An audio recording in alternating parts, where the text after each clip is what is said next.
साथियों नमस्कार, मैं दिनेश कुमार सिंह आज एक नए विषय के साथ आपके समक्ष उपस्थित हूँ और विषय है प्रधान का निर्वाचन। गांव पंचायत के सदस्यों का निर्वाचन, कौन चुनाव लड़ सकता है, क्या प्रक्रिया होगी, इसके बारे में आज चर्चा करते हैं।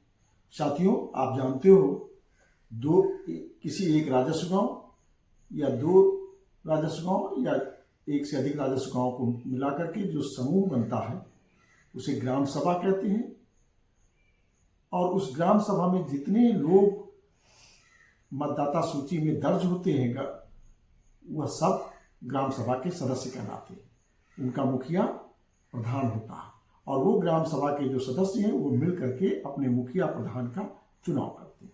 अर्थात ग्राम सभा के जो मतदाता हैं जो 18 साल से अधिक हैं और जिनका नाम ग्राम सभा की मतदाता सूची में दर्ज है, वह मत देने का अधिकार रखते हैं और वह अपने प्रधान का चुनाव करते हैं। और जो पूरे क्षेत्र को, ग्राम सभा को छोटे छोटे क्षेत्रों में बांटा जाता है जिनको वार्ड कहते हैं, उन वार्डों के लिए उन वार्ड के जो मतदाता हैं अपना प्रतिनिधि चुनते हैं जिनको वार्ड मेंबर कहते हैं। तो प्रधान के पद के लिए और सदस्यों के पद के लिए निर्वाचन के लिए कौन योग्य होगा जो चुनाव लड़ सकता है, कौन आहारी होगा, कौन आहारी नहीं होगा, कौन मतलब अनहर होगा, इस पर आज हम चर्चा करते हैं।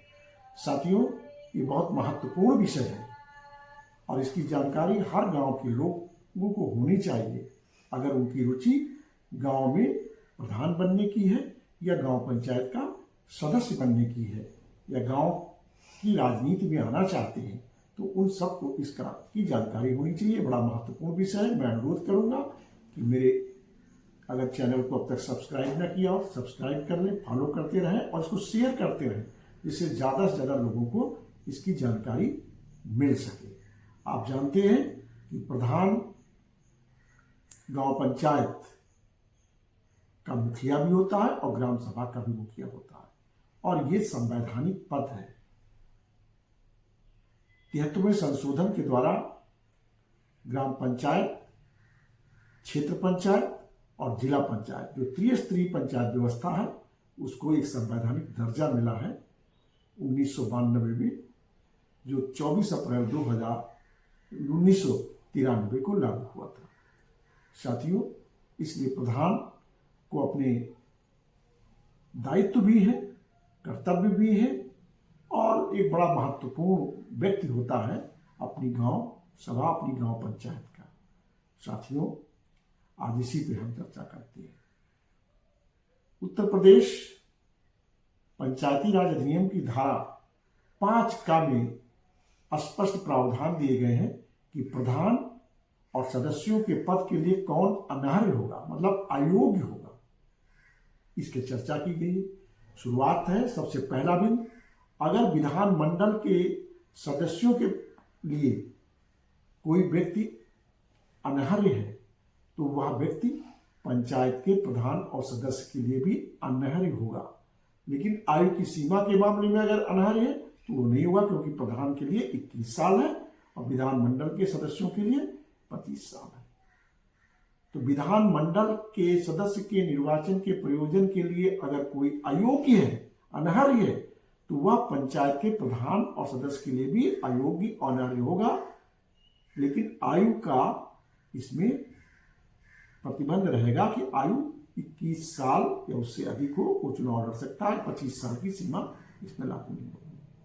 साथियों, अगर वह ग्राम पंचायत का वैतनिक सेवक हो तो वह चुनाव नहीं लड़ सकता, क्योंकि वेतन पा रहा ग्राम पंचायत से, वो चुनाव नहीं लड़ सकता। राज्य सरकार, केंद्र सरकार या ग्राम पंचायत से भिन्न किसी स्थानीय प्राधिकरण में, जैसे नगर पालिका, नगर पंचायत, कोऑपरेटिव आदि किसी स्थानीय प्राधिकरण में, या राज्य सरकार, केंद्र सरकार या स्थानीय प्राधिकरण के नियंत्रणाधीन किसी निगम और बोर्ड में अगर वो कोई पद लाभ का धारण किए हुए है तो वह व्यक्ति भी, लाभ का पद धारण करने वाला व्यक्ति भी प्रधान या पंचायत के सदस्य का चुनाव नहीं लड़ सकता है। यह भी एक व्यवस्था है। अगर कोई कर्मचारी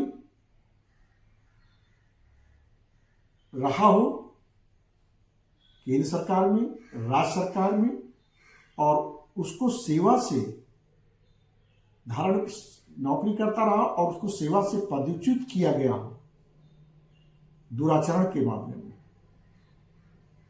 तो वह चुनाव नहीं लड़ सकता। साथियों, यह भी है कि जो तिथि नियत की जाए, अवधि नियत की जाए, उस अवधि का अगर कोई ग्राम पंचायत का, क्षेत्र पंचायत का या जिला पंचायत का कर, शुल्क या फीस कोई बकाया है, तो वह भी प्रधान के पद के लिए और सदस्य के पद के लिए निर्वाचन लड़ने के लिए अनर्ह होगा, वो चुनाव नहीं लड़ सकता। इसी तरह यदि वह कोई ग्राम पंचायत में, क्षेत्र पंचायत में, जिला पंचायत में पद धारण किए हो और उस पद धारण करने के कारण उसे कोई अभिलेख मिले हो या संपत्ति मिली हो और उससे अपेक्षा की गई हो कि वह जमा कर दे, वापस कर दे, और वह जमा ना करे, वापस ना करे, तो वह भी ग्राम पंचायत के प्रधान और सदस्य के पद के लिए निर्वाचन के लिए अनर्ह होगा, अयोग्य होगा। कभी कभी होता है कि आप पहले प्रधान रहे या पंचायत सदस्य रहे हैं, आपको कोई संपत्ति दी गई थी या कोई कागज थे, वो आपसे मांगे गए, आपने वापस नहीं किए, जमा नहीं किए वापस, तो ऐसा व्यक्ति कैसे चुनाव लड़ेगा? ऐसे व्यक्ति को भी अनर्ह कहा गया। जिससे जो अनुमोचित दिवालिया है वह चुनाव लड़ने के लिए अनर्ह होगा। वह व्यक्ति जिसे आवश्यक वस्तु अधिनियम 1955 के अधीन दिए गए किसी आदेश के उल्लंघन का दोषी पाया गया हो और उसे 3 मास से अधिक का कारावास का दंड दिया गया हो, वह भी प्रधान का पद या पंचायत के पद के चुनाव के लिए अनर्ह होगा, वो चुनाव नहीं लड़ सकता। इसी तरह essential supplies temporary powers act 1946 और Uttar Pradesh control of supplies temporary powers act 1947 के अधीन दिए गए किसी आदेश का उल्लंघन का अगर कोई दोषी पाया गया है और उसे न्यायालय से 6 मास का कारावास का दंड या निर्वसन का दंड दिया गया है, तो वह भी चुनाव लड़ने के लिए अनर्ह होगा, वो चुनाव नहीं लड़ सकता। या ये भी उल्लेखनीय है, उत्तर प्रदेश संयुक्त प्रांत आबकारी अधिनियम 1910 के अधीन अगर किसी व्यक्ति को 3 मास से अधिक का दंड का कारावास मिला है, तो वह व्यक्ति भी चुनाव के लिए अनर्ह होगा। अगर किसी व्यक्ति को स्वापक औषधि और मना प्रभावी पदार्थ अधिनियम 1985 के अधीन किसी अपराध के लिए दोषी ठहराया गया है, तो वह व्यक्ति प्रधान और पंचायत के सदस्यों के लिए चुनाव लड़ने के लिए अनर्ह होगा, योग्य नहीं होगा। वह भी व्यक्ति जिसे निर्वाचन संबंधी किसी अपराध के लिए दोष सिद्ध ठहराया गया हो, तो वह व्यक्ति भी अनर्ह होगा, वह चुनाव लड़ नहीं सकता।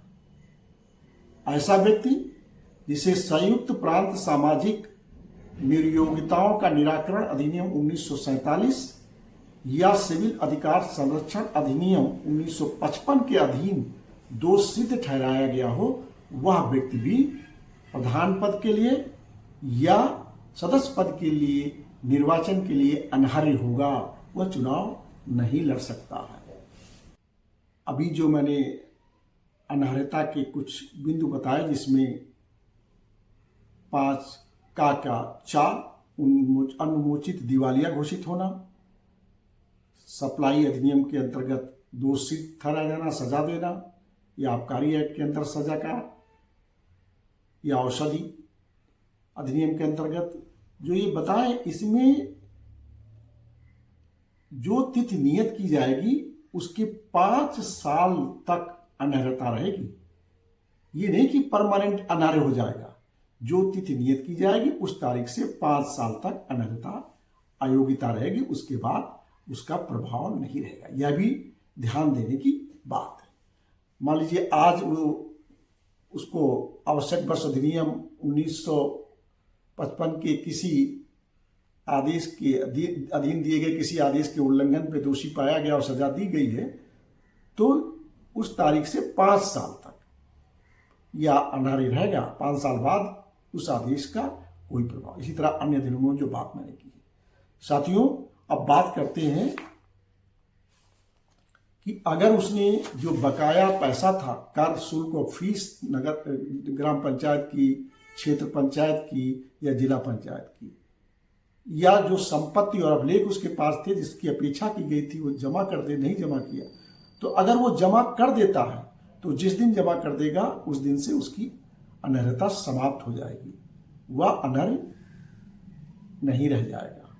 यह भी है। साथियों, एक अन्य महत्वपूर्ण विषय है, कभी कभी प्रधान कोई पद पे रहा हो और उसको पद से हटा दिया जाता है पद पर रहते हुए। धारा 95 की उपधारा 1 के खंड 6 के उपखंड 3 या 4 के अधीन अगर पद से हटा दिया गया हो तो जब तक कि ऐसी अवधि जैसे कि उक्त धारा में इस निमित्त व्यवस्था की गई हो या ऐसी न्यूनतम अवधि जैसे कि राज्य सरकार ने किसी विशेष मामले में आदेश दिया हो